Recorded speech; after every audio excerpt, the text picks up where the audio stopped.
we have the next panel on the video game and beyond entertainment, how video game is shaping the future of this industry. I request Siddharth Nayyar, co-founder, CRO, AFK Gaming and Max Level, to be on the stage, and I also request him to introduce his panel, please. Siddharth, may I request you to be on the stage, please? Good afternoon, everyone. Really excited to be here to be moderating this panel on how gaming is shaping the future for the youngsters of India. I'd like to invite my panel on stage, Manva from KRAFTON. She heads PR at KRAFTON. Very happy to have you, Manva. I'd like to invite Rony, who's a content creator. We've got Parth, who actually couldn't join us today, and I don't see the rest of my panel here. Sriram, are you here in the room? Right, so let's start off with some opening remarks, right? What we're discussing today is how video games as an industry is shaping the future for the youngsters, not just in India, but globally itself, right? We know that gaming is a form of extreme engagement, whether it is used for entertainment purposes. It is now being used for Gaming for Good is an initiative that a lot of industry stakeholders are pursuing. So it is being used for educational purposes as well. It's being used for social good. So I want to basically not limit the scope of this discussion to esports in general, which is a subset of gaming at large. But I'd like to open up this discussion to how gaming itself, like gaming can be casual, mid-core, general gaming, how it's shaping us, the millennials, the Gen Z, the Gen Alpha, the youngsters of today, right? Let me start off with a generic question open to the panel, and whoever feels like can take it up. My first question is, how have you seen the role of video games evolve from just a source of entertainment to something more? And maybe you can kind of supplement your answers with some anecdotes. Rony, you've been in the industry for a really long time. Why don't you start? So I think for this thing, I look at myself as a great example because I am somebody who just plays game, to be honest. बाकी सब business कर रहे मैं game खेलता हूँ. And for me to be able to make money out of it is how I see how far we have come from there. And it's really amazing. Sure. Manva, why don't you? Yeah, so like he rightly said, gaming has come traversed on a very long journey. To set the context, I would like to take this question and divide it into 3 pillars. So there is one is the business of gaming. We've all been reading so many reports. Analysts are saying that the gaming industry in India and globally is booming. In fact, I came across a report which stated that I think in around 2022, the film industry and the music industry globally individually did revenue of I think about $27 billion, and the gaming industry alone did revenues of about $180 billion individually. So that says it all, that in terms of business, where gaming is headed to. There's also a lot of reports and research that says during COVID, all our OTT platforms, gaming exploded. People were stuck at home. We were all playing a lot of games, consuming a lot of content on OTT. As the pandemic went down, the OTT platform, DAU, revenues did not decline much, but was stagnant, while gaming kept on growing. So this talks about the business aspect of gaming. The second aspect is consumption or content or engagement, where Rony fits in. A lot of content in gaming today is localized, and people are just going beyond playing gaming, but ready to accept some films, view some engaging content on gaming. I'll give an example of this. As KRAFTON for BGMI, we created a Malayalam film, tier 2 city, like a regional language in India. We did we put in all our hard work, we made the film was best, but we did not expect it to break any records. And today, I think it's been about 3-4 weeks we've released the film. It's the most viewed gaming content in the world today. So imagine a Malayalam film on gaming is being the most viewed content. So the way people are engaging with gaming has again evolved and evolved very, very fast. So that's the second aspect. The third is opportunities. Um, it's not just about esports anymore, it's about game development. And in esports also, there's a whole gamut of opportunities which we all can see. And we can see that people are becoming successful, people are making a thriving career. It's not just about financial, but it's about an authoritative position that people are getting with gaming. So business, opportunities and engagement, gaming has come a very, very long ahead journey. Nice. Sriram, I'd love to hear your thoughts as well. You come from the esports background, right, with Sky Esports.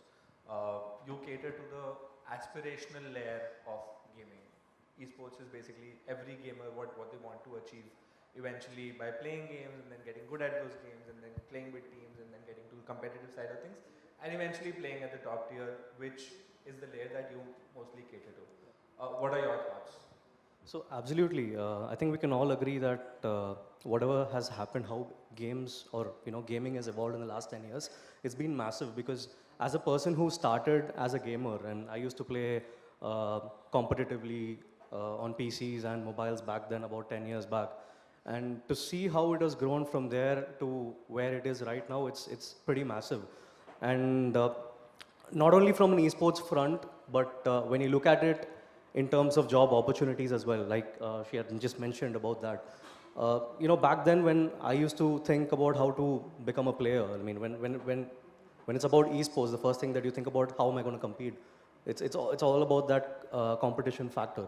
But now when you look at it, even for the public, there's a lot of scope within esports, and not only as a player, but even on the back end of it. You have tournament organizers, you have people working in the development side, the creative side, to bring that show in. So,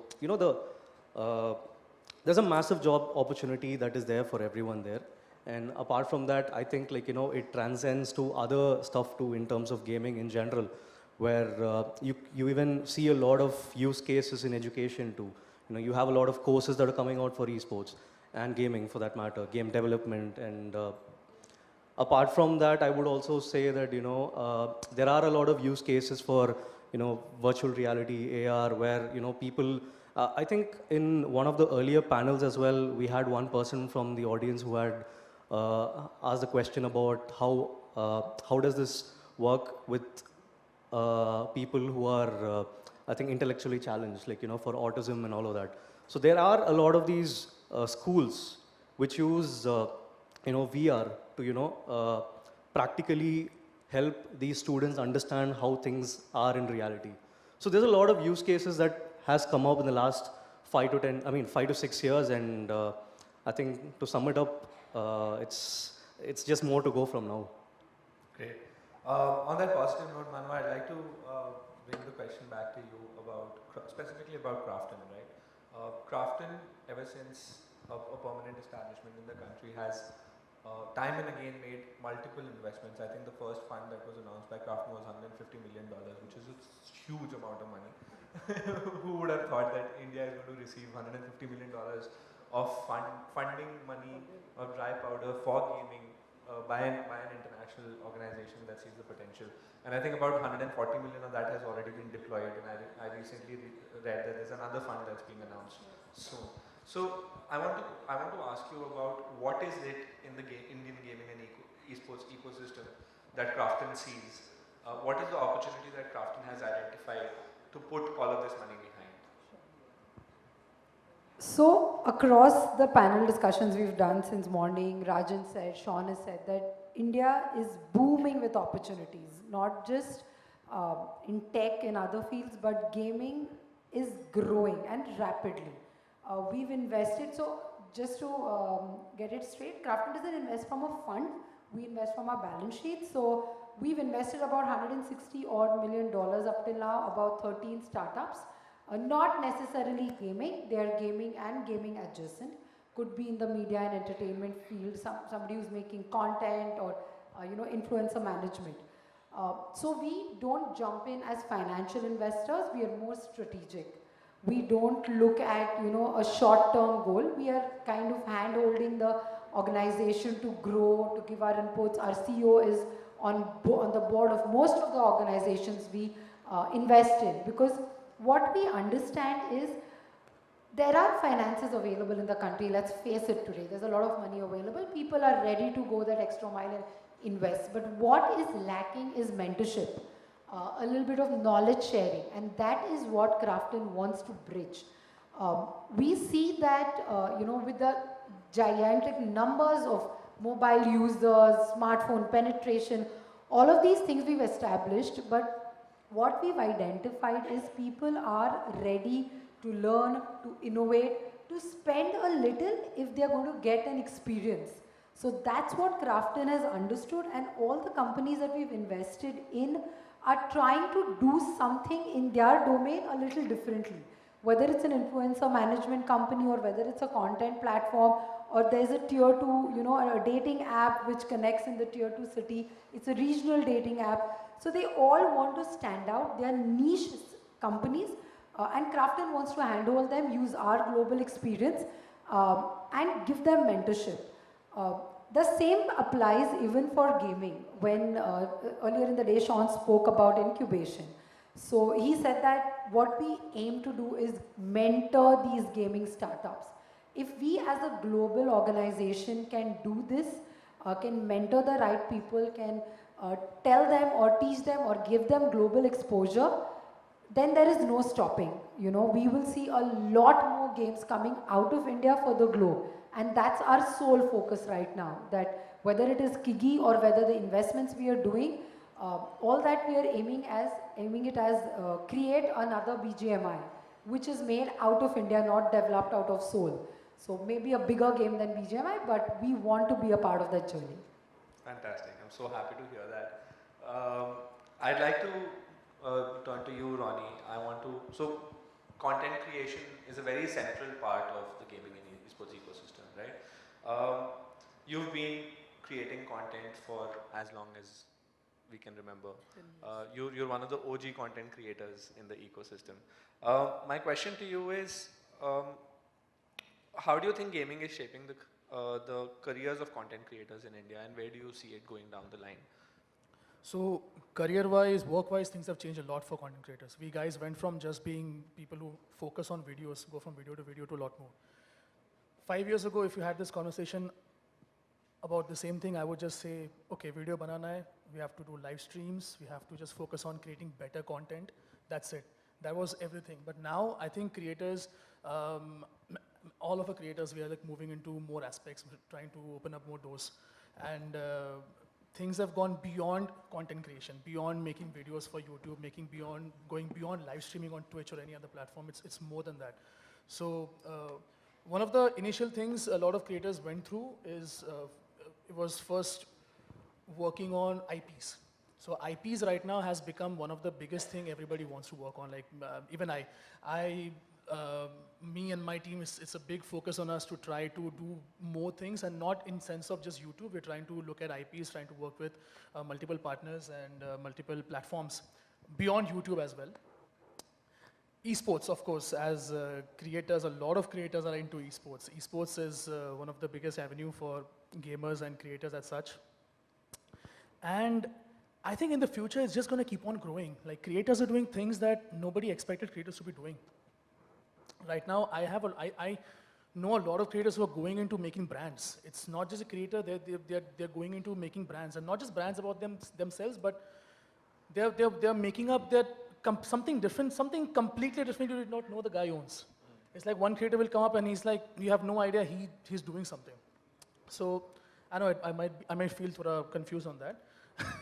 I hope I didn't confuse anybody. I think just to help me collect your thoughts, I think what you gain by creating content is a community, right? You've built a large follower base, people who look up to you for information or entertainment or anything of that sort. Once you have that large pool of followers, then you can find different ways to engage with them.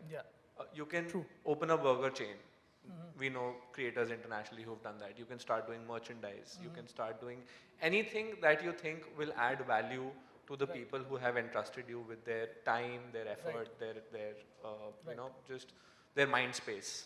And then you can find ways to offer them more value by building a brand around what you do. Okay, I mean, moving forward from that, I'd like to, come back to the esports side of gaming again.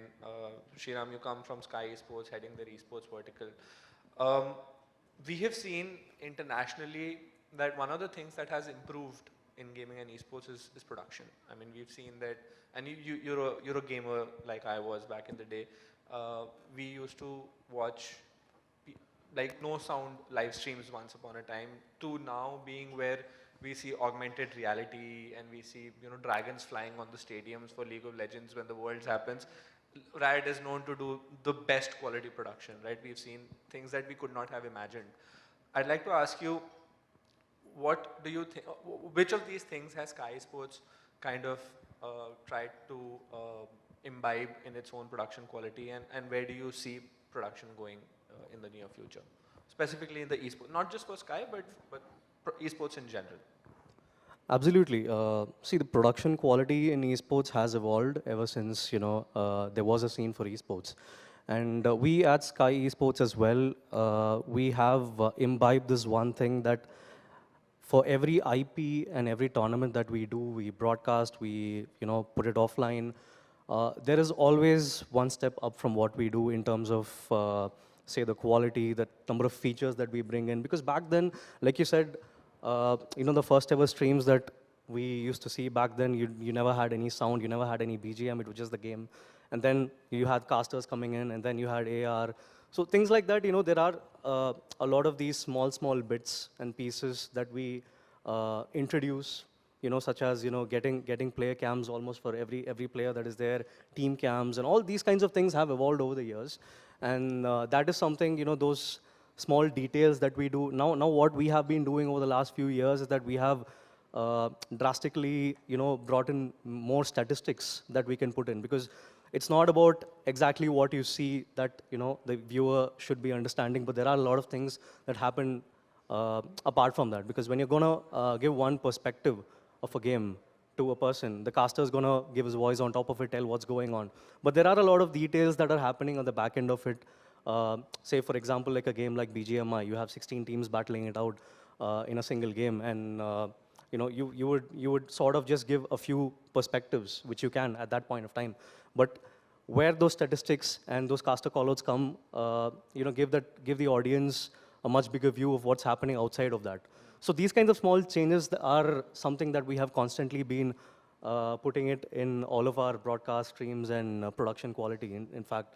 Right. So Manva, I'd like to pass the same question to you, because it would be foolish to not talk about BGMI when talking about production quality, right? So I'd like to ask you the same question. What are the advancements that you think have been pivotal for BGMI to reach the kind of audience that BGMI reaches to? One very basic, in terms of technology, of course, everything is evolving. We use new technology every time we do BGIS or BMPS, you'll see bigger, better screens. The live ops is going to be like much better. The errors the point is we use technology to reduce errors. So maybe if season 1 we had 10 errors, season 2 would be like 4 errors. And that's minimizing errors is what we work on in terms of using technology. But the overall experience that since that I have been part of the industry, I've seen from the first year to now has drastically changed. And that again, I personally believe that content plays a big role in this. Technology, all of these things are eventually going to happen, but the way we are giving an experience to our viewers in terms of creating a great trailer, creating a great, the casters creating content that is more engaging, viraling the content in different regional languages. BGIS gets streamed in, I think, 10 languages, right from Bengali to Odia to Telugu, Tamil, all these languages that get streamed, and we have high viewership. So that is what has changed, and I think that is what is more important. That, for people to get to watch more of this kind of content and people to get more engaged in esports. While he was talking about esports, right, this year BGIS concluded in the month of July. There were so many examples that I saw and I witnessed. There were families who came in to watch BGIS. They were not player families. And we conducted BGIS in Hyderabad. There was a particular family that came in from Chandigarh. They had a son, I think, about 13, 14 years, maybe grade 8, grade 9, a young couple. And they were there across the 3 days. So obviously I went up to them and I was inquisitive of what are they doing? Do they have a son who's playing or a daughter who's playing? So I said, nice to see you all. What are you all doing here? So they were like, no, our son plays BGMI. He's keen on making this as a career. We are also okay with it, but of course he needs to complete his graduation education. And we knew that BGIS is happening. We'd not visited Hyderabad. So we thought, let's attend BGIS and let's, see a new city. Imagine a couple coming in from Chandigarh to Hyderabad just to watch an esports event. 5 years ago, could we even have this conversation with our parents that I'm playing a game and I want to go to, like me sitting in Bangalore, going to Delhi to watch an event? Not at all. Not possible. But look at the change. And the change has happened because many people have worked on it. It's not one single organization. It's not a single game. Of course, BGMI has played a major role in it. But there are different stakeholders who've taken that effort. And my idea is we need to keep doing this. We all need to partner. We all need to think of innovative ways of, engaging. I think engaging is the most important part here. Agreed. You were saying something. Yeah, I just wanted to add on that as well because one thing that actually is key in esports events is how engaging, like you just mentioned. To bring in one example, so we have worked with a Pokemon company where we had done the India Open finals in Delhi. This was about, I think, a year back. And what we noticed is that, the crowd that was there were only teens and young audiences who are into the game. And that is something we never expected because when you look at an esports title, that is something which, a lot of people who are in the colleges, they would be grinding and trying to make that the best version of their gameplay, etc. But what surprised me and what eventually, I was able to decipher from that is what kind of content you're making and how engaging it is to the audience who's watching. That's the key, and if you're able to crack that, then you're opening, say, your title or your IP to a multiple section of age groups. So. Fantastic. In the interest of time, I think we're closing in on the end of this panel discussion. Let me just quickly wrap this up with one last question that's open to everybody, and I'd appreciate if all of you took a chance to answer it. Let's bring the focus back to the topic of the discussion, how gaming is shaping the future, right? I'd like to ask you, what are some emerging trends that you see today around you, whether it is in the side of business or content or esports, because I understand that's your focus. Even media, for example, right? What are some emerging trends that you see, that you witness, which you think will shape the future over the next 5 years? I can. Yeah. So I think gamification, we've spoken a lot about it in the earlier panels also. That's very important. That's already evolving. It's already there. But going on from here, it's going to improve and evolve further on, which will also play an important role in developing the industry. Because across all levels of education, gamification is being used, intensively. Whether like it's physically disabled or regular students. So that's a trend that I see is going to catch up in a very, very big way.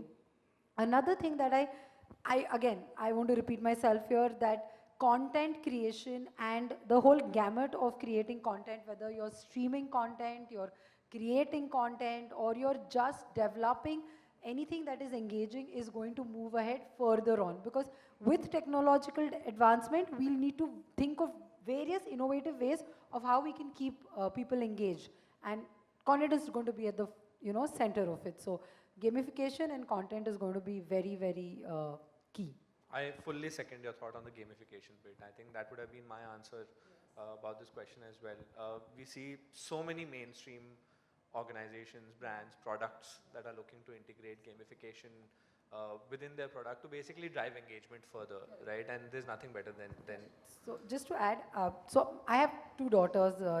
The older one is like 7, 8. Her maths homework every day comes in the form of games.